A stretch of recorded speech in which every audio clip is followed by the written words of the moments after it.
I'm Melissa O'Sullivan, Deputy Director of the Danube Institute. On behalf of the Institute and Senior Fellow Mark Higgie, retired former Ambassador to the EU, NATO, and Hungary. Today, we welcome General Robert Spalding, retired Brigadier General of the US Air Force. He is a national security policy strategist. He's a senior fellow with the Hudson Institute in Washington, D.C. He's also architect of the National Security Strategy under President Trump, and he was the National Security Council Senior Director for Strategy to the President. He's a retired B-52 Squadron Commander, and his recent book, Stealth War: How China Took Over While America's Elite Slept, is the topic of our discussion today. Welcome, General Spalding. This talk was supposed to take place a week or so ago. It had to be delayed, and perhaps it's a good thing that it was delayed because we've had so many significant events that have just taken place. We had Secretary Pompeo's speech Thursday at the Nixon Foundation, a very interesting location, as President Nixon was the one who opened up the West to China, and also who was there, many from the Chinese dissident community. We've had the video leak of the Uyghurs handcuffed, blindfolded, being put on trains, which is lending credence to the reports that there's slave labor of Uyghurs in China. And I'd like to start off with you saying, how different is the world now than it was a year ago when I was at that dinner in Vienna vis-a-vis China? Well, thank you so much, and I hope everybody there is safe and healthy, and I really appreciate the opportunity to speak. The world has changed almost 180 degrees. I think the big thing for me that really kind of describes how significant the diplomacy by Secretary Pompeo and the State Department and the National Security Council has been was the decision by the UK to reverse their decision with regard to Huawei. I think people, when things like that are reported, there tends to be a view that, well, this was a decision that happened, as a result of the coronavirus. I think what has not been reported is the almost constant, and when you talk to the people on the National Security Council, it was probably every month and a half that they were in Europe talking to our allies and partners, discussing the need to change our relationship, our policies with regard to China. And that began in the first quarter of 2018. And it's been steady ever since. And it's been building. And as it's been building, the recognition of the reasons for our national security strategy as it currently stands has been growing. And it's not just because of coronavirus. It has really been a long 3-year effort, almost 3-year effort now, to persuade our allies and partners that we all got it wrong. Would you like to say something about the Silk Roads, the number of ports that China has gained operational control of throughout the Mediterranean and indeed Europe? And how do you suggest that the U.S. could counterbalance our relationship with the EU vis-a-vis China and its growing dominance? Well, I mean, the main issue with regard to how we undertook this diplomatic effort was really to think bilaterally, not multilaterally. The problem with multilateral institutions today is that the Chinese Communist Party has hijacked so many of them, and they do it through bilateral relationships within the multilateral organization, and many like the EU that have to build consensus then become paralyzed by that relationship that China's built within Europe, particularly Greece and Hungary. And that has been a very tough thing to work through. But nevertheless, bilaterally, the United States has been talking to allies and partners, and I think it's been very successful. But now, the next job will be how do we knit those bilateral. We called it, when I was at the National Security Council, forging a new consensus. We need to forge a new consensus. And specifically, you mentioned the Belt and Road Initiative. There's a landward version of it, there's a maritime version of it, and there's a digital version of it. And each of those are meant to curry political favor with the nation's leaders that are involved in those initiatives. And the most important thing that I saw was that increasingly we weren't getting the kind of outcomes in international institutions that we needed to preserve, democratic principles and rule of law and free trade and human rights and civil liberties, because economic and financial and informational ties mattered more than security ties. And so we had these great security alliances like NATO, and certainly in Asia with Japan and in South Korea and Australia, but those weren't sufficient to drive geopolitical outcomes that favored the continued spread of democracy. And so, that Belt and Road Initiative is particularly helpful for the Chinese. And it's something, I went to the USAID leadership in 2017 when I was on the National Security Council, and I said, what's our strategy?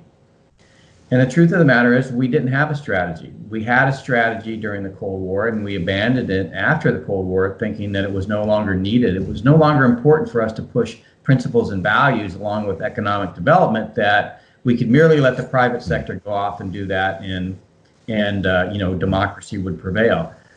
The truth of the matter, since the end of the Cold War, we've been much more known for breaking and much less known for building. And prior to that, we were much more known for building and much less known for breaking. In other words, the Cold War was about deterrence. It wasn't about military conflict. It was about building the economic prosperity and the civil institutions of democracies to ensure that those principles prevailed, not just in those countries, but also in the international fora. And so, getting back to that is going to take years, because when you look at the federal government in the United States today, they're not oriented to looking at national security through the lens of the Cold War, which is how you have to look at it, because we are in a new Cold War. There is a burgeoning bipolar order, and one's involved with authoritarianism and the other is involved with the democracy. And so it's going to be a big fight, a long fight. But I think it's important if we want to continue this march of democracy that we started after the end of World War II. I think it might be interesting for our viewers to have a feel for how you, a military man who had spent time living in China, who spoke Mandarin, who probably considered himself a Sinophile, how you came to be woke on China. If you would tell that story. My first experience with China was as an Olmsted scholar. So I applied for the program in 2000. I didn't know anything about China. But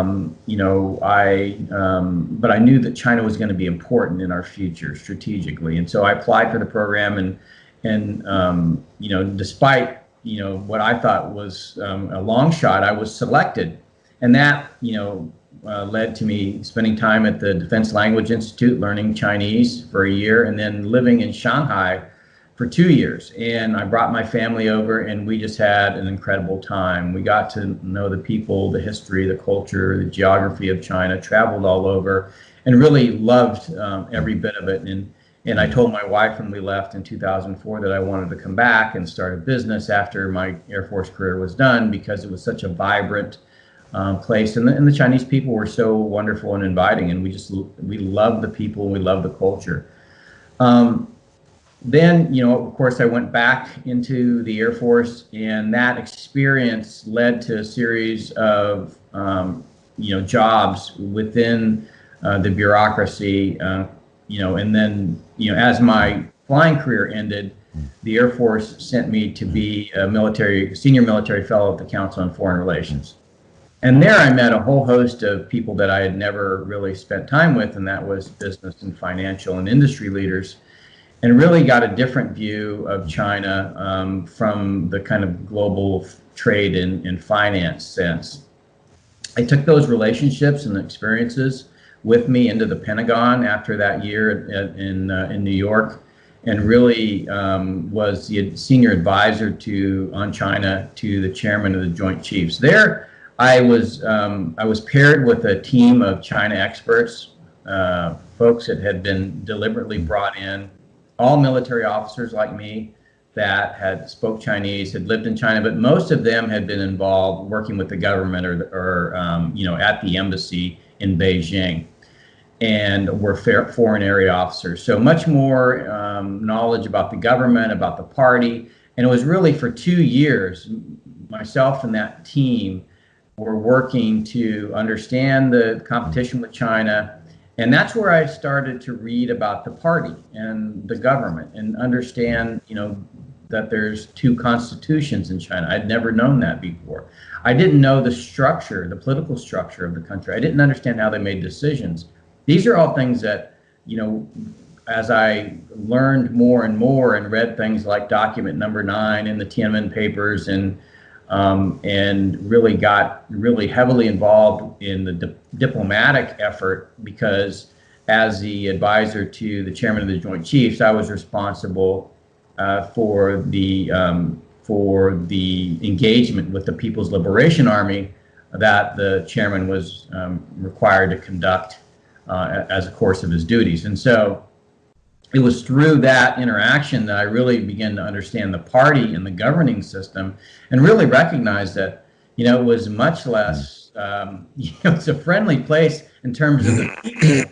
But when you look at the party and you look at the way it conducts business and is organized in terms of both its economy and its social structure, it's much more like the Nazi Party than I really understood at the time. And so then then at the same time, I began to realize that, this thing that we were in was not so much a military competition, like, what we considered the Soviets to be, but much more an economic competition, and that we were losing. And we were losing a science and technology competition. We were losing a brain drain competition. These are all things that it was surprising to me. And I think, industry knew, but they knew and they talked about it behind closed doors because they weren't willing to share, because they were afraid of what the Chinese Communist Party would do to their businesses. And so there was the book that I wrote really kind of details the reason I changed from, really wanting to be engaged in China, like, Pompeo talked about, and really saying we have to actually push on this, because otherwise, rather than us changing China, what's happening is that China is changing us. And that's because the Chinese Communist Party is much more focused on political and ideological warfare.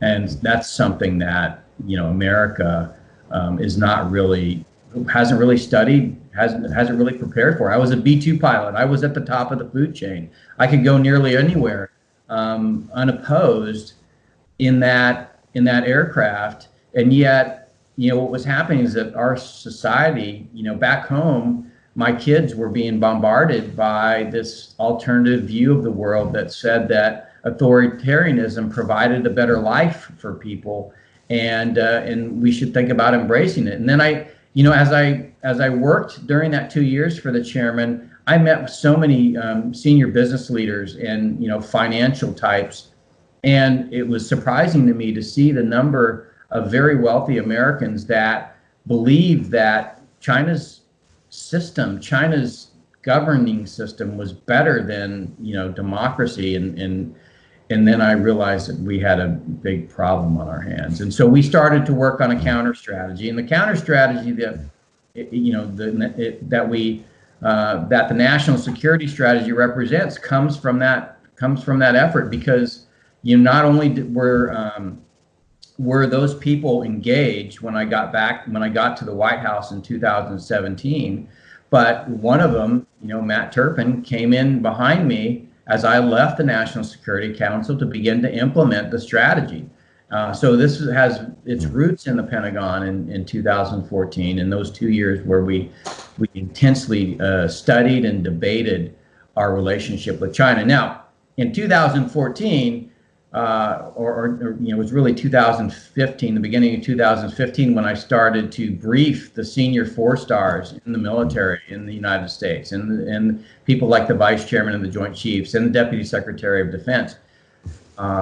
When we started to talk to them, they were incredulous, and they were shocked by the level of infiltration that the Chinese had been able to achieve. But at the same time, they realized that's not their job. They're trained and equipped to fight a military battle, not an economic and an ideological one. And so I went to Commerce Department, Treasury, Department of Justice, FBI, U.S. Trade Representative. We went to the entire interagency, including the intelligence community, and asked, who's working on this? Who understands this? And the answer was nobody. And so, we set about setting up an organization. It currently exists within the Air Force Secretariat, because they're the service that set forward and put money and resources toward it. In 2015, it was 5 people and $5 million. Today, it's 50 people and $40 million and growing.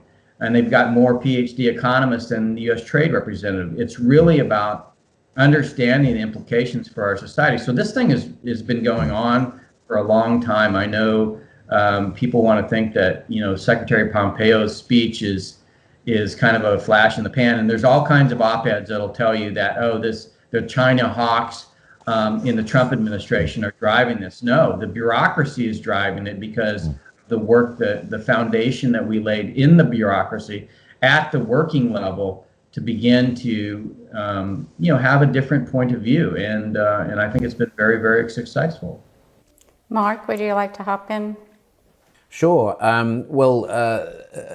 Also from me, General, thank you very much indeed for your time. Really appreciate your insights on all these important issues. If I could start with, I suppose, a general question of how you see China currently. You often encounter the view that there is something about Xi Jinping specifically, which explains China's recent greater aggression internationally and greater authoritarianism internally. What's your perspective on that? And I suppose, to take it to a specific issue, would you see what China has recently done about Hong Kong, basically ending one country, two systems after 23 years when it said it was going to be 50 years? Would you see that as equally likely as something that could have happened under other leadership, or is there something about Xi that we should take into account? So this was actually, you bring up a very good question, because in the fall of 2013, as I was in New York City at the Council on Foreign Relations, I had a lunch with a businessman who had $1 billion fund invested in China. And the fund had lost a lot of money during the financial crisis, but had recovered. But then he had exited around the time of Xi coming to power. Now, I didn't draw the parallel at the time, but what he said to me was that he didn't understand where China was going anymore, and so that's why he had closed the fund. And at the time, we had a disagreement about where China was going. I thought they were going to stagnate. Again, this is before I know really about the party or the governing system. And he says, no, they're actually going to grow and dominate the global economy and become the most powerful country on earth, and it's not good for us. And so that led to a relationship where we just continued to dialogue, and he continued to send me information. At the same time, I had other discussions with the former ambassador to China from the U.S. I won't say his name, but it's kind of during the Kissinger era.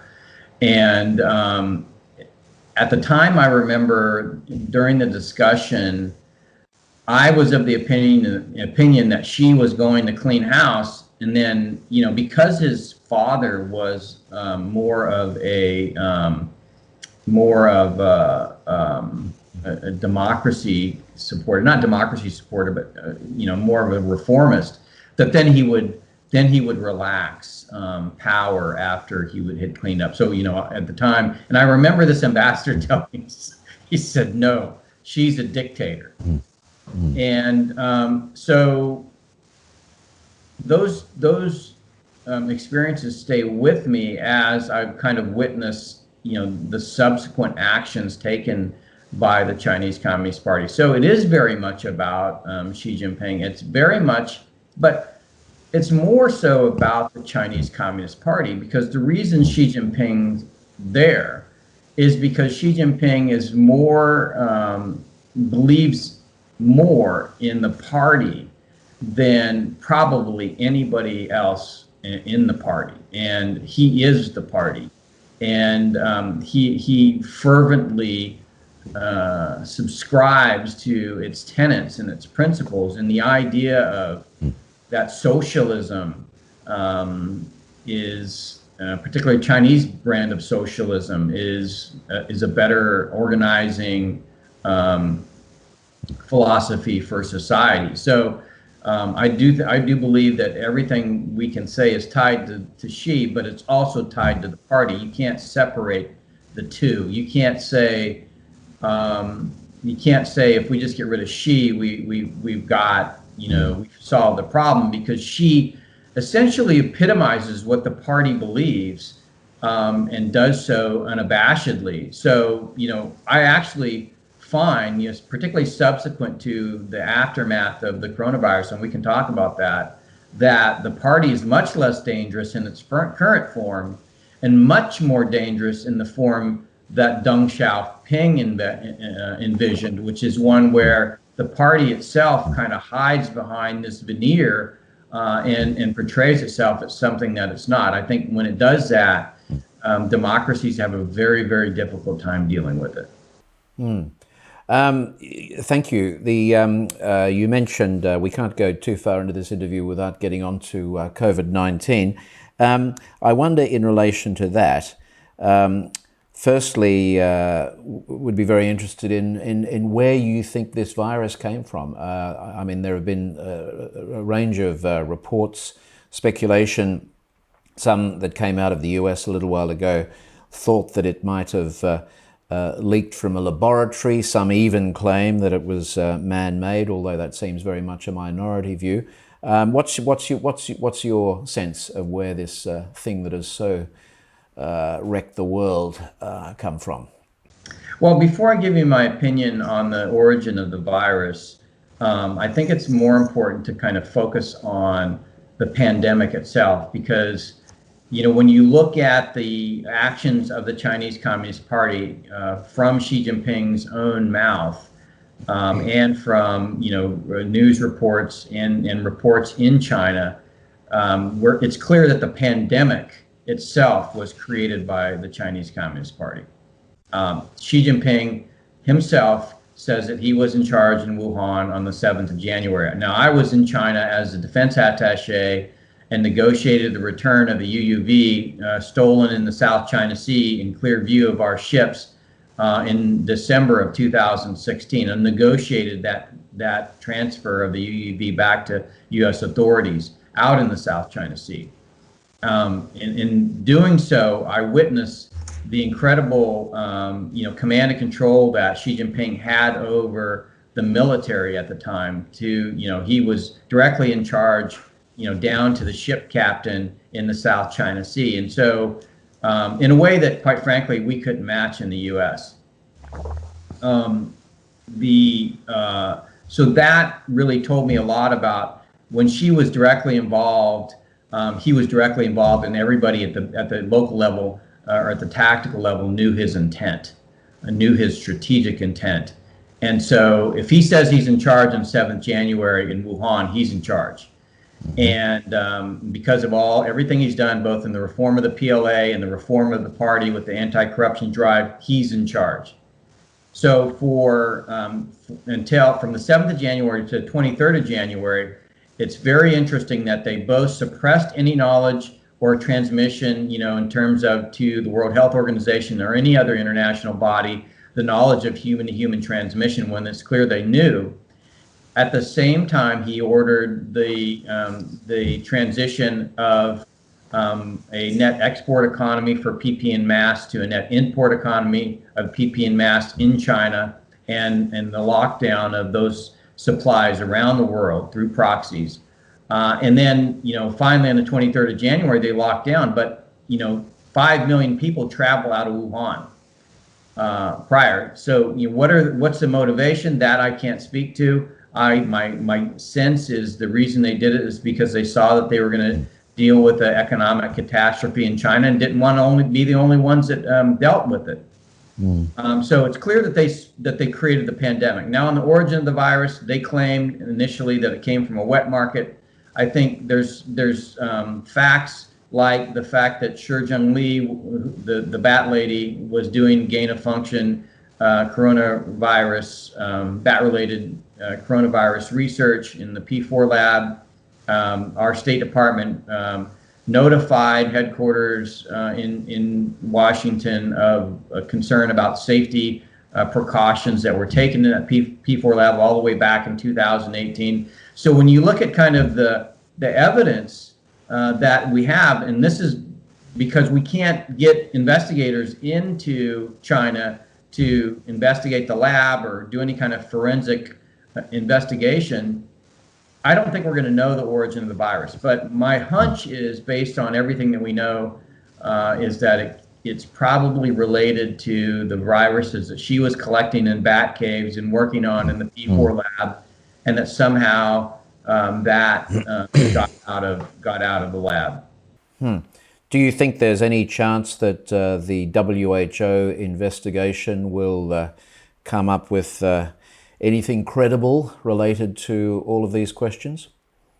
No, I don't think the Chinese Communist Party is going to allow the truth of that to get out, because I think there's probably some military-related research that goes on at that P4 lab. So they're going to restrict, just like the Iranians restrict, investigation of their military activities. They're going to do the same thing in China. One of you alluded to the travel from Wuhan in the early stages of this crisis, and on the face of it, one of the most sinister facts which has emerged is that China stopped travel out of Wuhan province, but didn't stop it internationally. I'd just be interested in what your view on that is. Well, that's why I come to the conclusion, when you stack all the facts together, you just come to the conclusion that it was done deliberately. We don't know why, because that's not something, unless it's subsequently leaked, like the Tiananmen papers or the Xinjiang papers was. We're not going to know the reason behind it, but it was. So Xi Jinping directed the actions surrounding the spread of the coronavirus in Wuhan. So what are the motivations for the decisions he made? I suspect it's going to be a long time before we actually know. Doesn't this fit in with the total war strategy?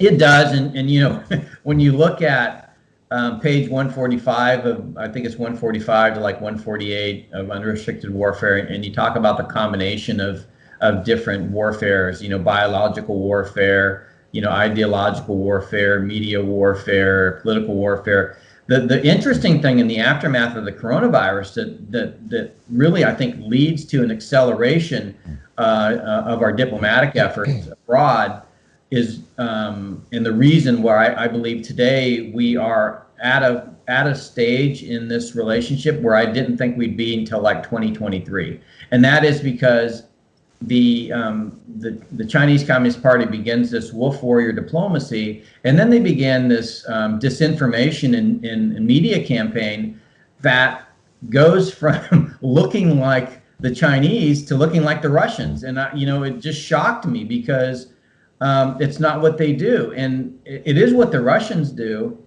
And so I just realized, as you go back to the decision to tear up the trade deal, it led to a series of actions that I think we just weren't prepared for, and that is, as it disengages from the world, because that's what the decision to tear up the trade deal was, a decision to disengage from the free world.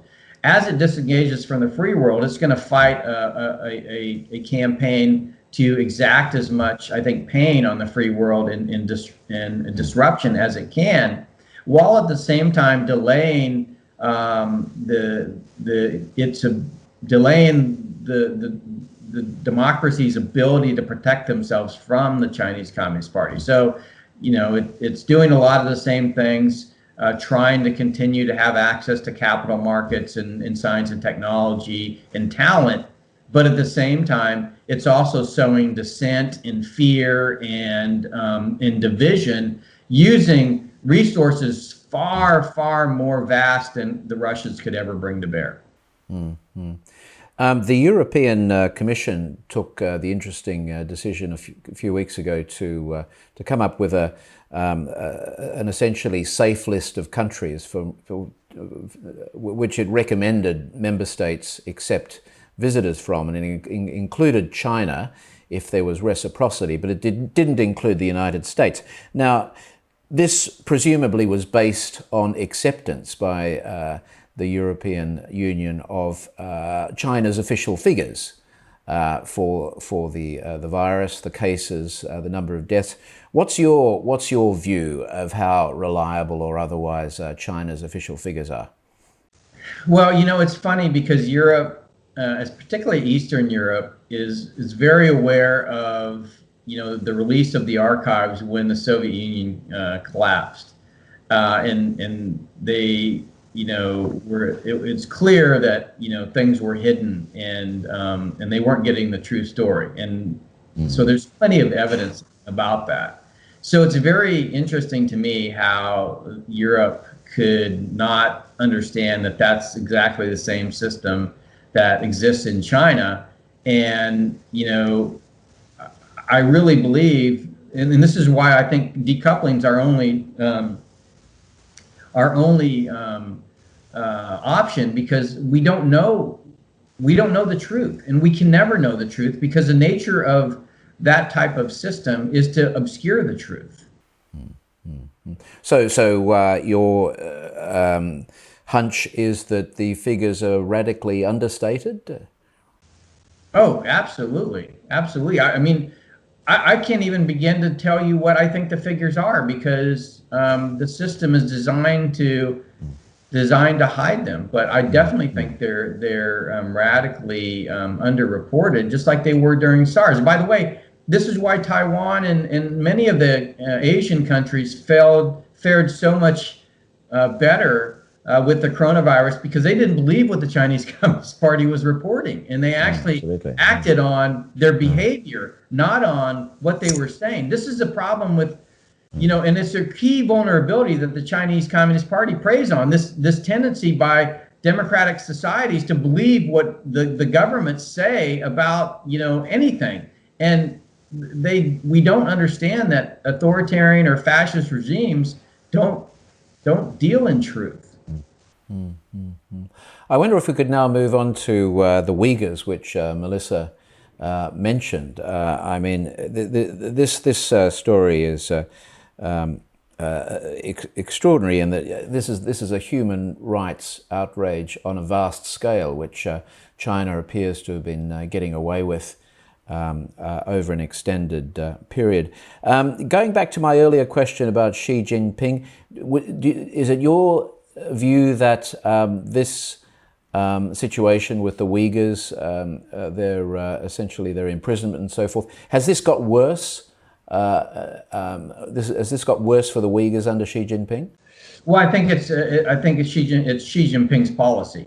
I think Right. this was part of his rise to leadership. You know, the same as Jiang Zemin with the Falun Gong. It's really about showing that he is a strong man, and so implementing this policy against the Uyghurs was part of his rise to power. So it's his policy.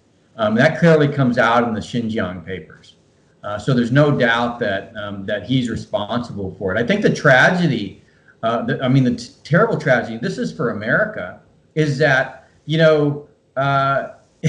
the 40s, that those boxcars that the people were being loaded into were painted with swastikas. I think the tragedy today is the boxcars being loaded with Uyghurs are painted with the Nike swoosh. I mean, it's terrible that corporate America has basically partnered with China because of the ability to have slave labor and environmental destruction that drives high profit margins. I mean, one of the many mysteries of this story is that the regime thinks they can get away with this. I mean, there's been a lot of publicity about it very recently, as you mentioned.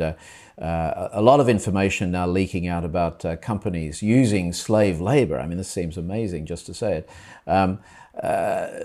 And you would think that elements in the Chinese system would worry that this is going to end up badly for them. But is it your sense that they don't worry too much about international reaction? And they don't, because they've already made the decision to decouple. So, this is.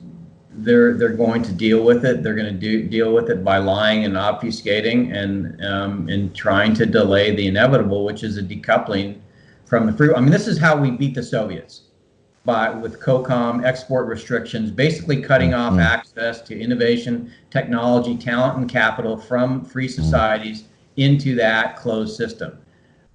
China believes that it can continue to have access to those things while essentially fostering a larger closed system. And I think that's where we've got to really draw the line and say, no, you can't have access. These are things that free people should have access to, not people that are.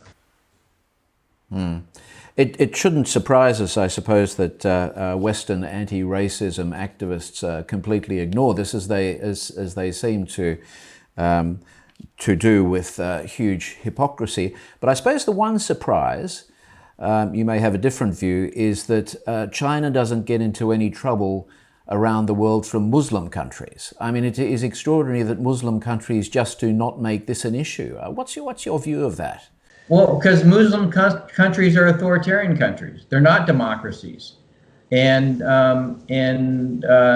authoritarian countries tend to stick together. And I think, from the Chinese perspective, a lot of the Muslim countries have economic benefits from China, particularly the leadership of those countries. And so, as I said, we're resolving into a bipolar world, and those countries actually fit into the worldview that the Chinese Communist Party holds, and that is that people are accountable to the leaders, not leaders accountable to the people. I'd like to jump in here if I may.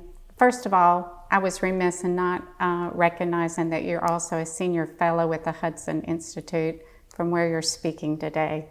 So our best to all the good fellows at the Hudson Institute. As I'm listening to the conversation, I can't help but wonder if Xi has overreached. Because of the way they handled the virus, it made a lot of people aware of the fact that maybe we can't trust China to be manufacturing all of our pharmaceuticals. To the recent speech I alluded to of Pompeo, Secretary Pompeo, and then just recently we had the border skirmish in the Himalayas between India and China, the end result of which India has now purchased weapons from Russia. So what's your thought on that, Robert? Yeah, so I mean, I think when you say overreach, I think the dialogue that's probably happening at Zhongnanhai and in senior leader enclaves of the Chinese Communist Party is that, was this the time to step away from Deng Xiaoping's hide and bide strategy. And it's not about, is it a wrong strategy? Is it the right time? And I think that's what we have to realize is, I think there's general agreement in the leadership that it was the right time. And that's why Xi Jinping was given the power to do what he did. I think there was, and if you talk to business, particularly the business community, as they would have private dialogue with party officials, they would tell them, look, our time is here, your time is past.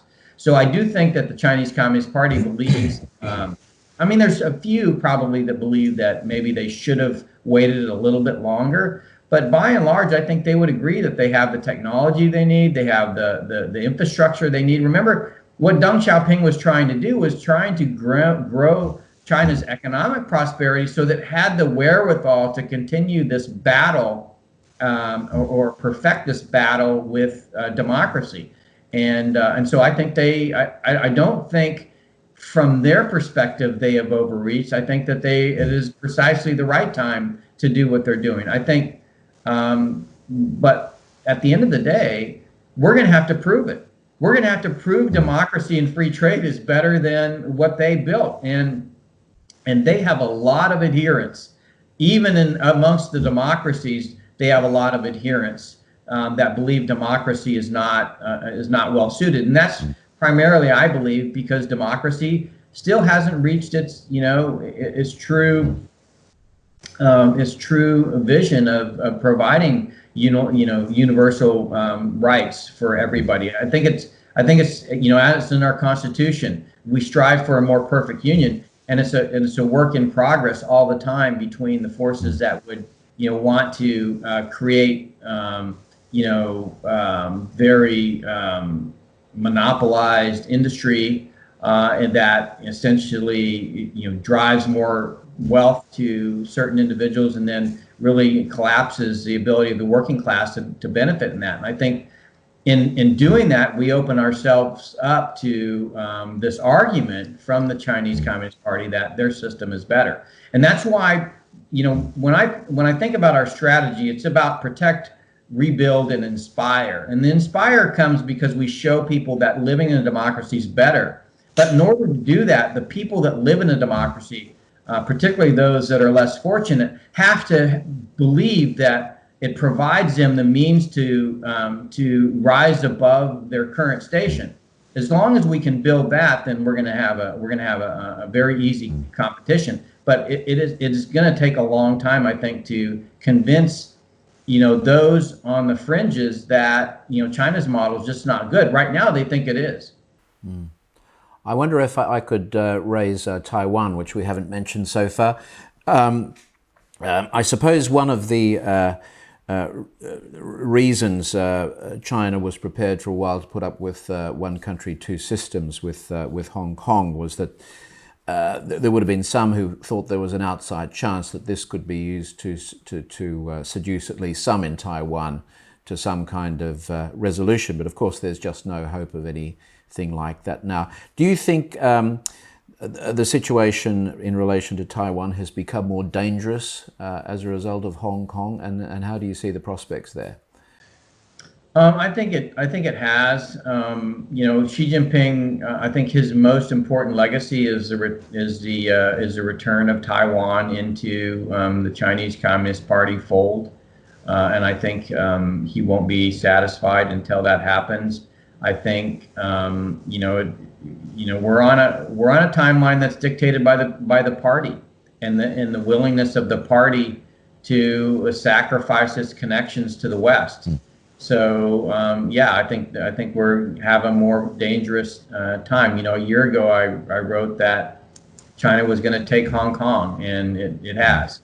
So I think Taiwan's maybe a little bit more distant target, but not too distant a target. So I think we have to be prepared that just like the Soviets rolled tanks into Czechoslovakia in 1968, that China's going to move on Taiwan at some point, and we're going to have to come to grips with that. The challenge that we face is China's a nuclear power, and we're not going to go to global nuclear war over Taiwan. It's not something that we can do, but we have to consider now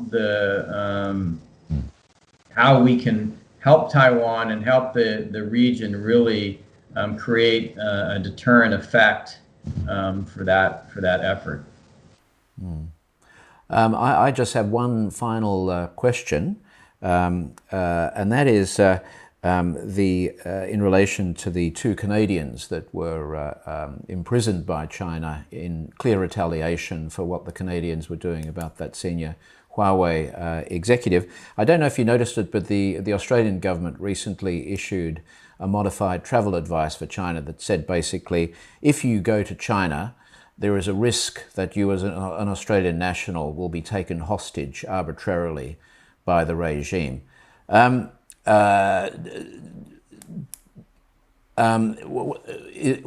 be interested in your perspective on that, whether you think some people have said that the Chinese have obviously reacted that that's absurd, but do you think that policy announcement was well founded? Well, I think with regard to the Meng Wanzhou issue and the two Canadians, I've thought a lot about this subsequently. I was in favor of extradition. I think I've come to the conclusion that, the Chinese aren't going to release those two anytime soon, and this has become much less about the legal system, much more about geopolitics. I think that the answer out of this may be that we just basically cut off the Chinese from the Western banking system, because the charge against Meng Wanzhou and something that we know goes on is financial fraud, banking fraud. This is something that's pervasive throughout the Chinese Communist Party system. They aren't going to respect the rule of law because they don't have the rule of law. And so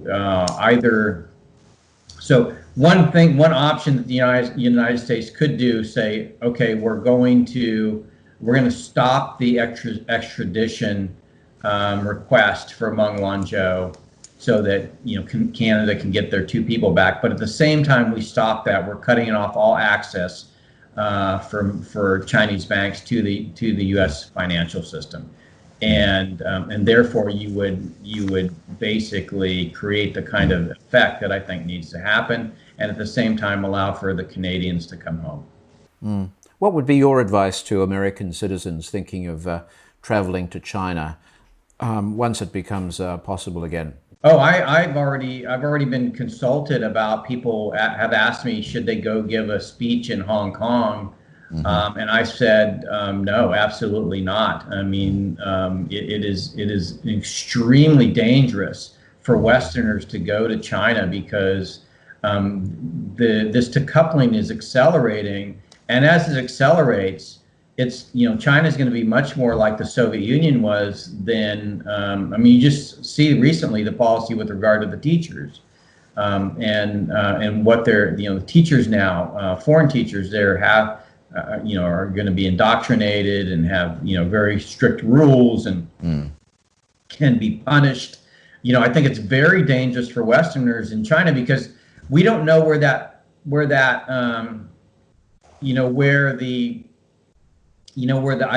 clearly the ideological curtain has fallen. We don't know where the actual Iron Curtain falls when it becomes dangerous for you to be there, because I think it's such a dynamic environment that we don't know when it's going to happen. So I will myself, I will not even travel. I'm not sure that I would even get a visa, but I won't go there. Well, thank you very much, General. That's all the questions from me. I've got one final question. Yes, one final question for the General.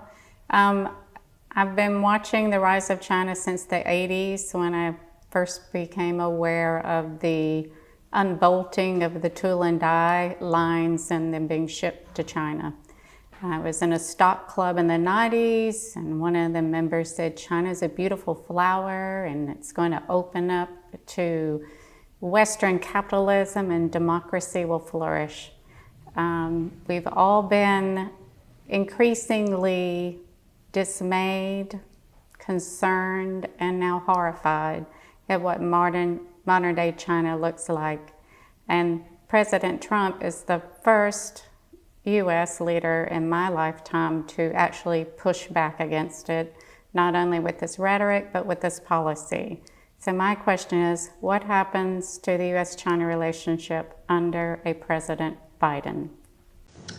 Well, I do think that he'll swing back to being more, closer to China. I mean, he just has that history throughout his political career. I think that what he's going to face, though, is there's been a growing awareness of what the Chinese Communist Party is. You can't. So the Chinese Communist Party itself has decided to decouple. That means it's going to be much more aggressive, as I said, and look much more like Russia than China, right? Much more like Mao Zedong's China than Deng Xiaoping's China. That's going to limit President Biden's ability to, have a close relationship with China as they continue to do these things that we recognize from pre-Deng Xiaoping era. I think he's going to slide, want to slide closer to China, kind of like, President Obama wanted to do the reset with Russia, but ultimately he's going to be rebuffed. And then you have a bipartisan consensus emerging in the United States that we've got to deal with the problem. And so, each president comes into an environment that sometimes dictates what they can and can't do. And I think it's going to be the same for President Biden if he is elected. Well, thank you very much for being with us today, Robert, and giving your great knowledge on a very important topic for the world. Thank you so much. I really appreciate the opportunity to speak. Thank you, General. On behalf of the Danube Institute, we wish you well. Goodbye.